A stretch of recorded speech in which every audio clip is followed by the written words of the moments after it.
Hello, welcome to Sound Off with System One. I'm your host, Krista Kornchuk, and I'm here today with our panel of experts to discuss your biggest interview and resume questions.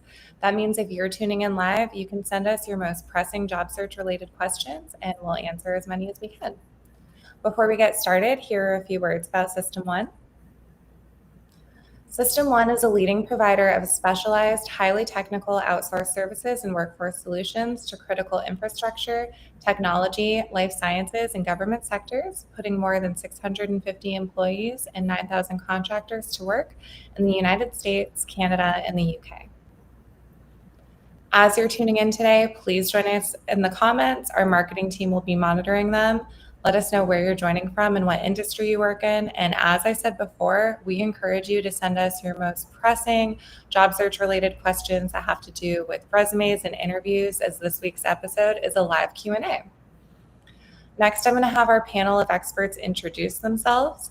Our panel will also be sharing their hot jobs, which you can find at the bottom of the screen or by scanning the QR code.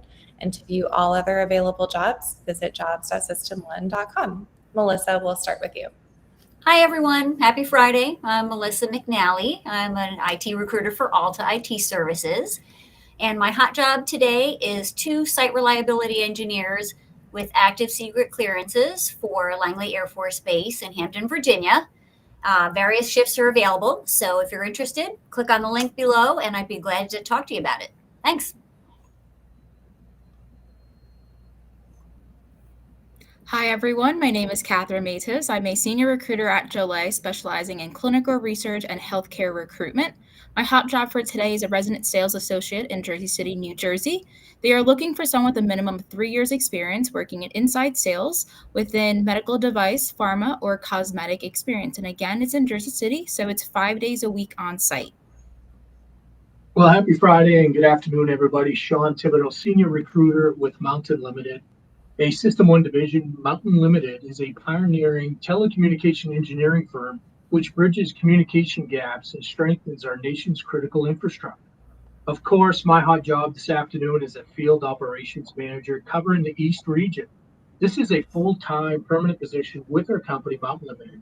We're looking for somebody with a strong background in outside plant engineering, of course, in the telecommunication industry, somebody that has joint use, permitting, and field engineering, someone that has the ability to travel up and down the coast and kick off projects for our company. This is a full-time position and the pay is based on experience. Perfect. And if you're interested in these roles, make sure you connect with our recruiters on LinkedIn. And again, you can scan the QR code to view available jobs. Without further ado, we're going to get started by having our experts share job tips that their candidates have been benefiting from. But please start sending in your questions now, as this is a live Q&A and we will get to answer as many as possible. Melissa, we'll start with you. Sure, absolutely. I would say my biggest tip in this particular market, because in IT specifically, it's been a little bit tougher than what we're used to. I've been doing this for a very, very long time and things do go up and down. So just stay tenacious, keep applying, keep looking at different postings that are out there. And if it looks like a good fit for your resume, please feel free to reach out to your recruiter. Another thing I would mention too is that to use the open to work feature on LinkedIn and let people know that you are available. I have spoken with some people in the past that were a little hesitant to use that feature for fear of looking desperate, and absolutely not. If you're looking for something immediate or you're just kind of seeing what might be out there that would be interesting to you, feel free to use that. That really helps us as recruiters greatly. Thanks. Yeah, and for me, the biggest thing was the resume. I think a lot of people tend to come to most recruiters and talk about, well, what's the best outline? What can I do differently on my resume? And the big thing is really just tailoring your resume to match the job posting. Everything that you're applying to, there's certain requirements for it. And if the must-have is not on, your resume, sometimes you might see like, okay, well, unfortunately, we're not able to move forward with your application just because you don't have that particular requirements. But for you may have it. Again, if it's not on your resume, sometimes we'll see that, it may not be the right fit. But as long as you have, like I said, that plus a strong summary and very just clean and easy to read, and a minimum just 1 or 2 pages. You'll definitely fit right in. Definitely, those are both great tips. My big thing, and I talk about it every time I'm on here, partner up with a recruiter. It's probably one of the most important things you can do. If you and some people do get nervous. We talk about this all the time, and some people think they have to pay to use a recruiter. You do not have to pay to use a recruiter. If you are paying for using a recruiter, probably need to connect with somebody else. But the recruiters out of System One specialize in each one of the different industries. They're going to be able to walk you through the application process, set you up for success for interview preps to getting that offer that might change your life. So definitely partner up with a recruiter because they work hand in hand with hiring managers and they can get you answers quicker than most. But during this time in the industry, there is a lot of slow feedback. So you got to be patient, but connecting with a recruiter will set you up apart compared to other people. Absolutely. And when you submit a job to jobs.system1.com, you will be connected with our recruiters automatically, but adding them on LinkedIn is definitely going to benefit you. It looks like we have some questions coming in. I'm going to start with Carlos. How much AI is being used by recruiters when looking for applicants? Good question. Sure. So I'd be glad to field that. Our applicant tracking system uses real Boolean search and also some intelligent search. And on LinkedIn as well, there are some AI features. It's actually extremely helpful because you can just ask the system to find you site reliability engineers in Hampton, Virginia, and it will come up with recommended matches. It certainly doesn't remove people. If anything, it brings more candidates into your search. So we do use it from a searching perspective. Yeah, definitely. I'll jump in. You got to be careful with using the AI and sometimes the buzzwords. Ideally, our team would use AI. We're searching for the keywords and stuff. But if you partner up with a recruiter, and make sure you kind of tailor your resume because sometimes job applications or job announcements or what's on a board for people to apply doesn't cover all the buzzwords that are actually being looked for the client. You don't want your resume to be too general, but you want to make sure you're highlighting specific items. And that's what we're using with the AI person, with LinkedIn, through our ATS database, all those kind of systems. Absolutely. We have a question from Kyle. It's a long one, so I am going to paraphrase it. He feels like he is doing really well with in-person interviews, but video interviews tend to fall flat. Do you all have any recommendations for video interviews? Yeah, I mean, I can answer this one. What I recommend, and I always tell people, treat the video as if you're like going on site for an on-person interview. If there's something you feel you're doing differently, that could be what it is. Again, I'm not exactly sure, what you're feeling or what's coming across that might be slightly different, or why, more so why are you feeling that way. But again, if you're going on site and you feel that it is showing more, then definitely show it on the video. The passion, the energy, definitely show it. Even doing your research too on the company also goes a long way to show that you are passionate about this particular job that you're applying to and this particular company. That is my best recommendation. But again, if you wanted to talk to one of us and more advice, you're definitely more welcome to. Yeah, that's great. And I'll add a little extra. I think interview prep is probably the most important thing. Even though it's online, it's a video, you definitely, I'm old school.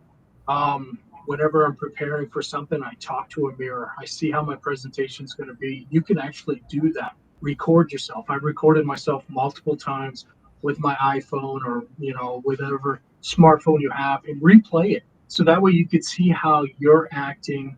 You can have your spouse or friend ask you questions. You can use AI to Google questions on types of questions that might be asked for the job you're applying for and prepare yourself that way. I think the biggest thing is if you're prepared for the interview, it doesn't matter if it's in person, a phone call, or a video. You're engaged, like Katherine mentioned. And if I can just add one piece to part of your question, Kyle, you mentioned that sometimes it seems like the interview interviewer on the other side feels a little bit flat, you have to just kind of still present your best self. You can't control what the person's doing on the other side of that. I've seen all kinds. Like I've seen sometimes even clients not being on camera when the candidate has to be on camera. And it is so awkward for you as the candidate. But just continue to put your best self forward and just act as if everyone was sitting around at a table and you were in person. Acting as if, I really love that. All right, we have another long question. I'm going to paraphrase it. Lauren is asking what advice you have for someone who is looking to switch industries, especially when it comes to partnering with a recruiter. I can jump in on this. I would say for switching to a completely different industry, I would make sure you have at least a little bit of training in whatever new industry that you're looking to get into to begin with. It would be really hard to just jump into something new without any kind of training or certifications. Kind of do that homework ahead of time. And then I would say just be flexible, because if you're going into something totally new, it would probably be at a fairly junior role, which may not be what you're accustomed to if you have a lot of other experience. Yeah, definitely. I think that's great advice. It gets tricky when you're partnering up, especially during a kind of a new career change. But specialize on that future or that new career path that you're looking to get into and partner up with the right recruiter.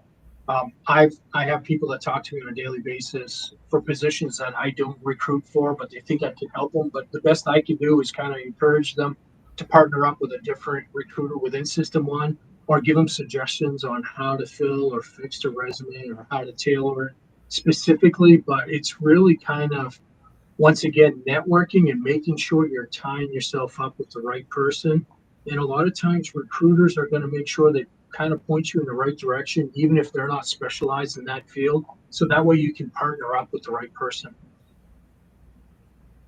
Absolutely.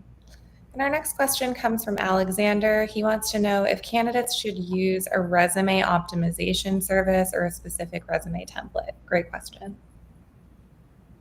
Yeah, I can talk about this just because I brought it up, the resume beforehand.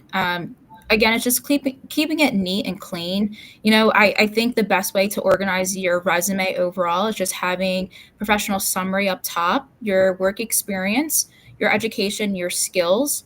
If there's certain certifications or anything, that is particular with the job that you're applying to, definitely write it down, or even just have it overall. I've seen people just keep it regardless of the job, which it still helps to know that you're still doing some type of training outside of your field or within your field too. But again, it's just keeping it clean and neat, and even the dates too. A lot of times people don't put the month and the year or any type of dates, or there's maybe one bullet point. Make sure it does have 5 bullet points, and it's particular to the job that you are applying to. But that is the best way that I would, what we would probably want within a resume, and make sure it's also 1 or 2 pages. Perfect. We'll move on Yeah, to the definitely. next. I think Go ahead, Shawn. I was going to say, definitely, I think having a template is very important. But partner up with the recruiter, because every client that I work with for specifically, some of them have their own niche, how they actually want to see the resume to be tailored for them specifically. So, I won't say one resume fits all, but you definitely want to make sure you just kind of talk it with the recruiter, seeing what they're looking for, and the recruiter working with you, because they'll highlight maybe some different achievements that wasn't allocated or illustrated on your resume, and it might have been something that you had on your LinkedIn profile that wasn't on your resume. So I know we try to match up profiles on LinkedIn and resumes to try to make sure everything targets and is all aligned, so that way you're set for success. It's a really good point, Shawn. We have another question coming in. When there are 100 to 200 applicants for a job, how do recruiters choose who is most qualified? Do they go by skills and experience only, or does applying early help? It's a good question. Sure. I'll jump in on this one. Applying early does really help, especially if there's a very large applicant pool. It's probably, again, that's because there are a lot of people that do that type of work. In those cases, those positions tend to move a little bit more quickly, at least in IT. So, obviously we do still do our regular searches, but if you have so many applications, you can only go through so many before you have to start to reply to your client. So I be as speedy as you can while still maintaining quality. Perfect. All right, our next question. Sorry, everybody, I'm pulling them up. We have quite a few to sift through. Many jobs appear over a very long period of time, and they appear to be just gathering resumes and information. What is everyone's thoughts on that? Yeah, I can talk about this only just because I've recently had that experience. We, at least with my team, we tend to post a little bit of a job posting, and it's not because there's not a job. There is going to be a job. We tend to see this particular, for at least for me, let's just say it's a lab technician. We definitely tend to see a lot of lab technician positions. Sometimes we know that there's a future job opening up. So what we'll do again is just try to get people who are interested in the opportunity, get them, on the phone right away. And then when that job does come out, we tend to reach out to you right away for that particular job. So it's not more so that you're applying and it's just gathering resumes. Again, there is a job that is coming and some recruiters will try to get to, because like the other question before, if there's 100, 200 resumes, it's a lot to look through for just one person. So we're still looking through them. We're still calling people, and we're going to tell you and be honest about that. Hey, there's a future opportunity that is coming available. It's not, ready to right now open, but again, it's going to be a future position for you. Yeah, definitely. I think that's a great response. And sometimes what I've seen on my end in the telecom industry is a position might be open for an extended period of time because we might have submitted 3 or 4 qualified candidates to a client, and we're waiting for the interview process to go through. Plus, then all of a sudden you're dealing with offers, because it could be one position, it could be multiple positions. But I've seen it before where it could take 6 weeks to 15 weeks to fill a position. So you might see that job posting out. As a recruiter, I love to see it. Unfortunately, it's just one of those things that allows us to continue to build our network with fully qualified candidates for future opportunities or that current position if it actually doesn't get offered or somebody doesn't accept the position. Because at the end of the day, you're looking for the best opportunity for yourself, and just because you interviewed with a company doesn't mean it's the best fit. So you might not accept that position. So sometimes that will create positions to kind of feel like you're being ghosted because they're out there for a while. Perfect. And I'm glad you talked about time to fill, Shawn. We got another question coming asking if time to fill roles increased tremendously, and when applying to jobs, if applicants don't hear back, is that a good sign, or is the resume still being reviewed? Time to fill has increased in some regard. I would say in many regards, actually. And we're at the mercy of the hiring managers when it comes to feedback and movement. We can try to move things along, but ultimately it will be at the client's pace. If you haven't heard, you just never know what that news is. It may be that there are already people in consideration, or if the position's just not going anywhere. I would say you're not going to get a rejection necessarily. Like if you just sent your resume in and you're just waiting for feedback, say from us, we wouldn't send a rejection to every person that applied that doesn't get used, because of course we'd like to work with you later in the future. Yeah, definitely. I mean, it's tricky. I just recently had a candidate that was submitted for a position with a client, and the client unfortunately had a family emergency, which delayed the process. And 4 weeks later, we were able to get an interview. Those are going to happen, and sometimes the delays, depending on which industry you're in, the company can change during the process of when a job opens to when they're actually looking to fill. Because if you're based on different types of funding through the federal government or grants, sometimes that can impact, and sometimes they just have to change. My best advice to everybody is make sure you reach out once a week back to a recruiter that you talk to, Because sometimes I know all recruiters try to do their best to communicate, recently and effectively with everybody, but we do talk with a lot of people. So I always encourage people to check in with me every week. It doesn't mean I forgot about you. It just means there's a lot of things moving, and we want to make sure that we're representing you the right way. So there's nothing wrong with shooting them a message, a text. I get them at 11 o'clock at night on my cell phone, which is great. I mean, I have no issue with that. So definitely stay connected. Absolutely. Open communication is huge. All right. Olga is asking, she spent 15 years working in the same position for different companies. Now she's looking for a management role and she hasn't had any luck. So she'd like suggestions on how to break into a management role.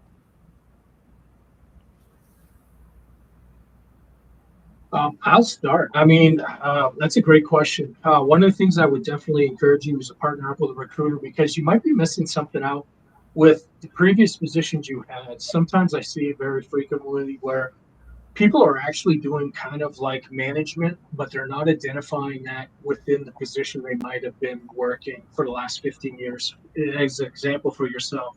So you definitely want to try to highlight on your resume some of the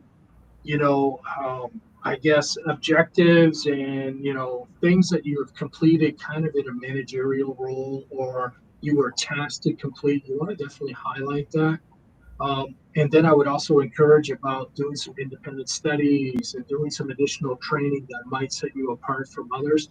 But it's tricky. Sometimes it is definitely hard because some positions might require so many years of experience in management to kind of get your foot in the door, and it's almost impossible, you feel like, as an applicant. But partner up with a recruiter, and they might have some great ideas. I mean, send me your resume. I'd love to look at it and see if I can provide any advice for you.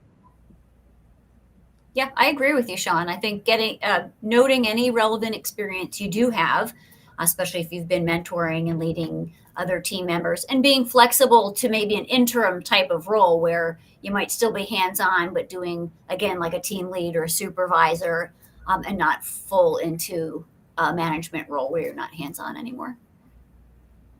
Absolutely. And make sure you check out our career resources on our website. We have job search tips and resources. There's a lot of really great articles on just climbing the corporate ladder, changing careers. So I think that could be a really beneficial resource for you as well.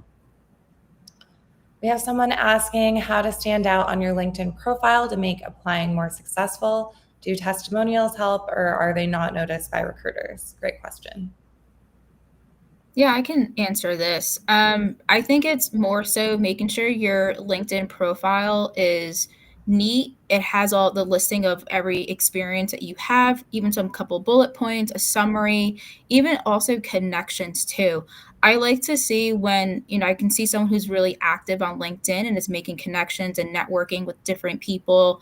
It shows that they are looking, and, especially if they have it open to work on their LinkedIn as well. But again, I think it's more so making yourself stand out by having all these informations regarding certain jobs too, because sometimes when us as recruiters, we're looking for candidates, we'll use keywords, and if those keywords are on your profile, your profile will pop up. So as long as it has a couple bullet points, again, it'll definitely stand out there, and some of the skills.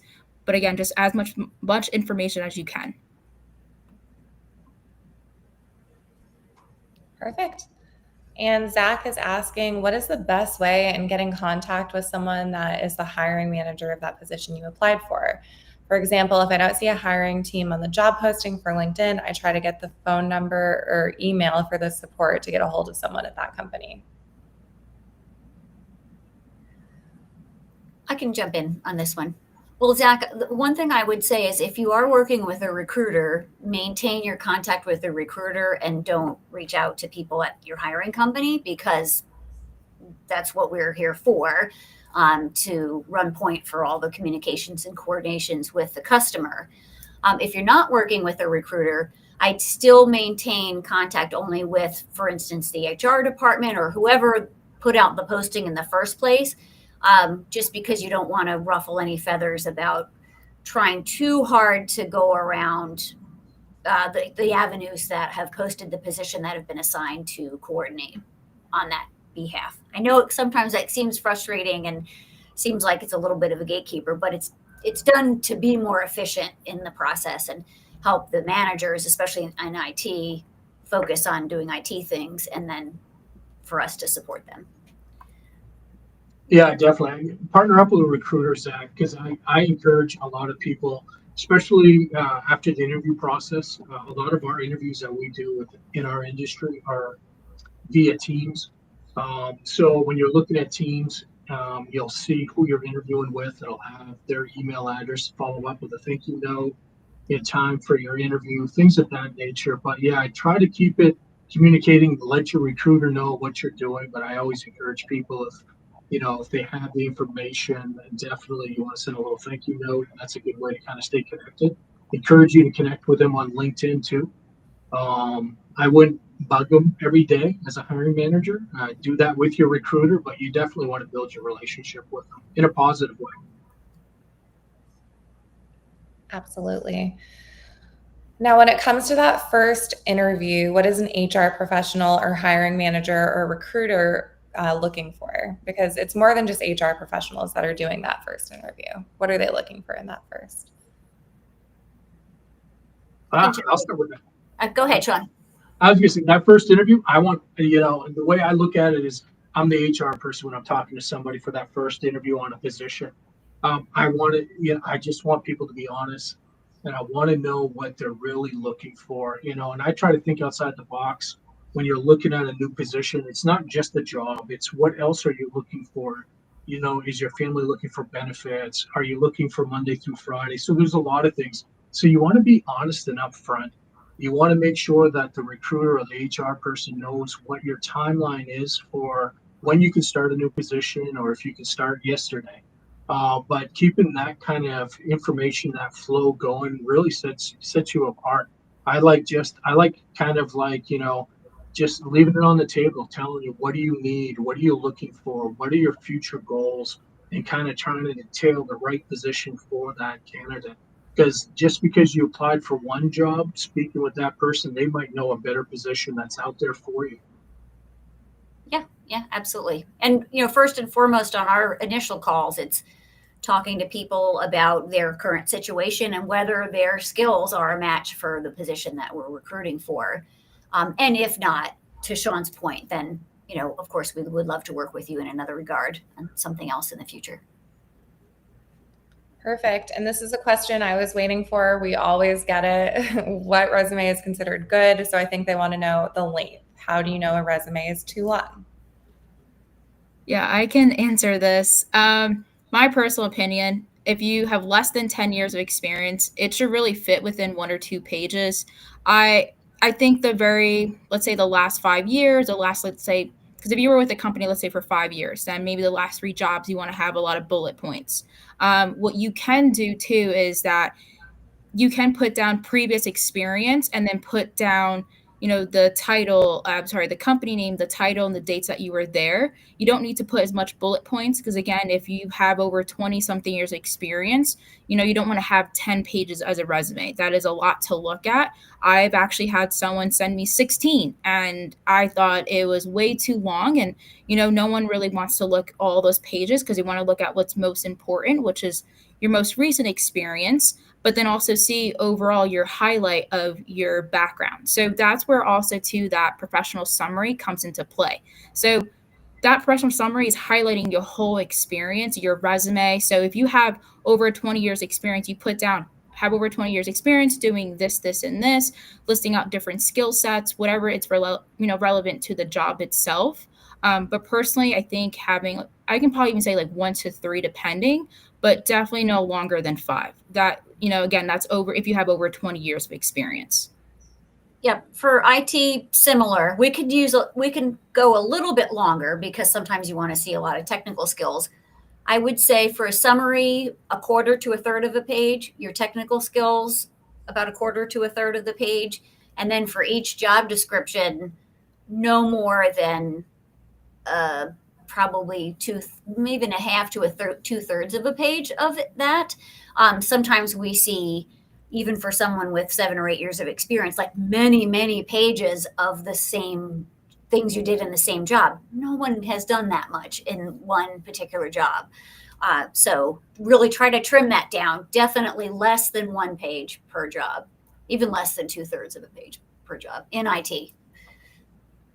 I love 20-page resumes. No, I'm just kidding.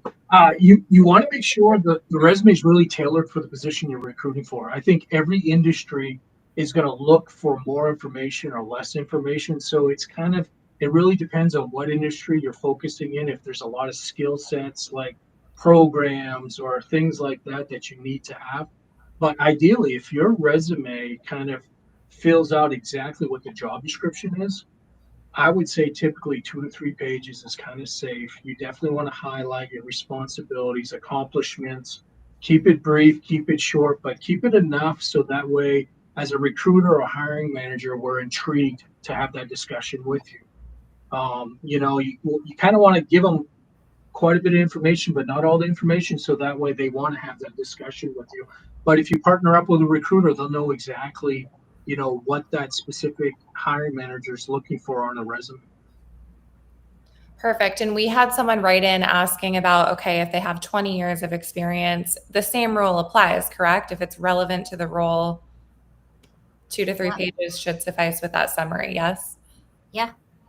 Even if the relevant experience, you want to have that sprinkled throughout all of your experience. If it was a long time ago, that tends to not be as effective. But even just 1 or 2 sentences in that job that may have been a long time ago, just to highlight that you did whatever that skill might be.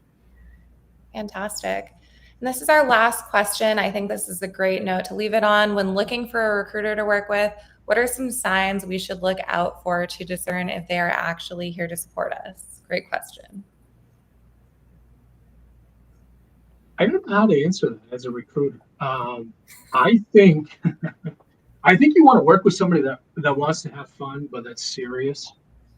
Somebody that's actually going to take your phone call and give you advice and kind of work with you. I think I guess it's like when you're in an interview, within 2 to 3 minutes how that interview's going. So I think if you have a discussion with a recruiter in a couple of minutes, you're going to see if you connect or not and see if that person is really willing to help you. Networking and relationship building is such a key. And I think there's a lot of great recruiters out there. I would say only work with System 1 recruiters, but I can't be biased, but only work with System 1 recruiters.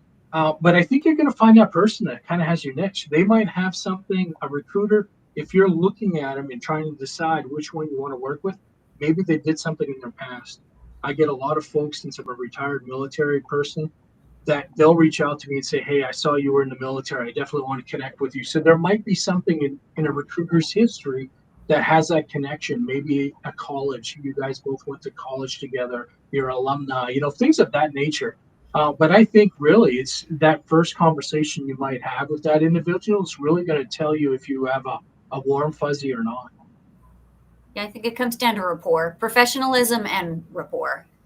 You want someone that you want to trust your job search to. If they give you any kind of uncomfortable feeling, then I probably would steer clear. There are lots and lots of great recruiters out there, and there are some out there that maybe would be ones that you would want to work with. Yeah, I definitely agree. I mean, for someone, and previously, I was laid off, so I was going through the application of just applying to everything and talking to recruiters, even though I am a recruiter. So it was different, for me to experience that side. And, as Melissa said, you have the good and you have the bad, and I think it's the honesty. I think it's, connection part. So if you going in there being professional with the recruiter, you're being honest to them, they're going to be honest back with you. Then, okay, this is a person who I want to work with because they're being transparent. There's some out there who don't communicate, which I think that's where you'll know too. Do you want that type of person? If they don't communicate with you about anything, they said, okay, yeah, well, I'll send your resume over, and then they never get back to you. Then that's when you know that, hey, this is not the person for me to work with. And then you move on, you find someone else that you can trust and you can help you and guide you through this whole process. Absolutely. And you guys are great guides for that. We are out of time for today. Thank you so much to everyone that commented, and thank you to our panel. Don't forget to follow System 1 on LinkedIn if you're not already, and subscribe to our YouTube channel where you can find more Sound Off with System 1 episodes. Make sure you tune off to our next Sound Off with System 1 live stream, which will be Friday, August 1st at 2 p.m. And we'll be discussing training and upskilling. See you then.